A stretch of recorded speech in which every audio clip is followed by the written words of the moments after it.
Salwa Abdallah was recuperating from a cesarean section when soldiers burst into her home.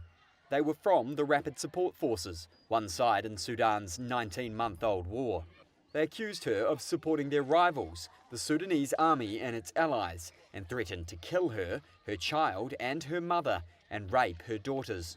I gave them the money I had. They asked me to give them my jewelry. I told them I will give them my jewelry. They told me, give us the jewelry while we go to another home and come back to you. Once they left to the neighbor's home, I took my daughters quickly, despite my C-section, and moved my mother, and we hid in the animals' enclosure.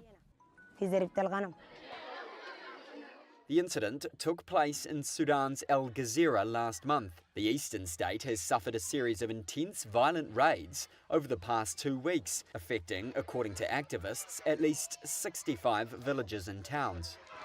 Having walked for days, Abdallah and her family are now at a camp in neighbouring Kassala state. They are among the 135,000 people the United Nations says have been displaced by this latest burst of violence.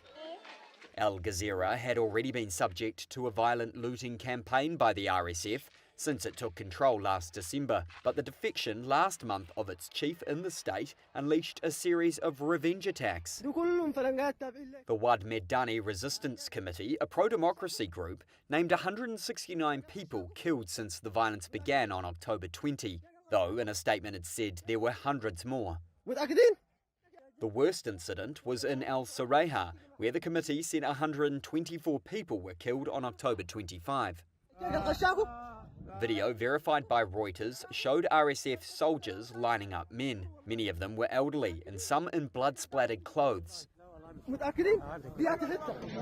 Another video verified by Reuters showed dozens of bodies wrapped up in sheets for burial. The RSF has denied ordering the attacks and said they were the result of the army arming local communities.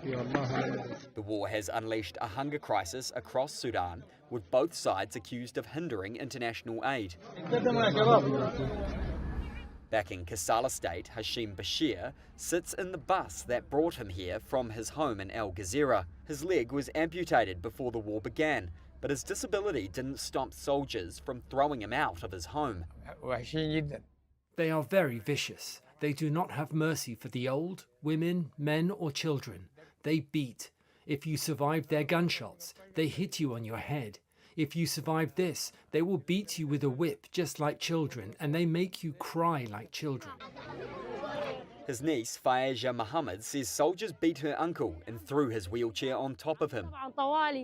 She was also beaten, she says, including her earring being ripped from her ear.